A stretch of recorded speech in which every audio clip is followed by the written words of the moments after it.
नमस्ते दोस्तों, मैं आपके लिए एक ऐसी प्रेरणादायक कथा लेकर आया हूं जो हमें सिखाती है कि सच्ची भक्ति दिखावे में नहीं बल्कि मन की शुद्धता और कर्मों में होती है। यह कहानी है भगवान शिव और उनके परम भक्त शिकारी कन्नप्पा की। प्राचीन काल में कन्नप्पा नाम का एक गरीब शिकारी था।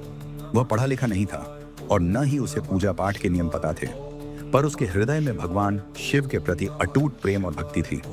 एक दिन कन्नप्पा जंगल में एक शिव मंदिर पहुंचा। उसने देखा कि वहां शिवलिंग पर चढ़ावा पुराने हो गए थे।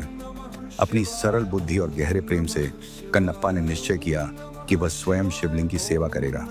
वह रोज सुबह मुंह में नदी का जल भरकर लाता, जंगली फूल तोड़कर चढ़ाता और यहाँ तक कि अपने शिकार का मांस भी भगवान शिव को अर्पित करता, यह सोचकर कि यह उनके लिए उत्तम भोजन है।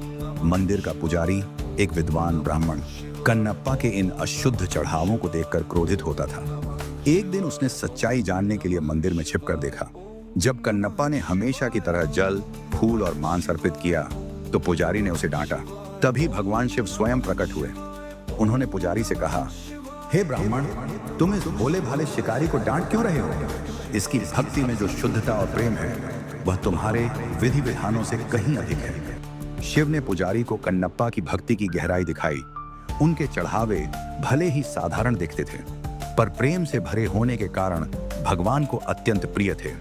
भगवान शिव ने कन्नप्पा को भक्त कन्नप्पा के नाम से आशीर्वाद दिया, जो आज भी भक्ति के एक महान प्रतीक हैं। इस कहानी से हमें यह महत्वपूर्ण सीख मिलती है कि भगवान को चढ़ावा या दिखावा नहीं, बल्कि हमारा शुद्ध हृदय और सच्ची भावनाएं प्रिय हैं। हम चाहे कितने भी साधारण क्यों ना हो, यदि हमारी भक्ति में सच्चाई और प्रेम है तो वह किसी भी आडंबरपूर्ण पूजा से अधिक मूल्यवान है। ऐसी कहानियों के साथ डिवाइन मॉरल्स को सब्सक्राइब करें।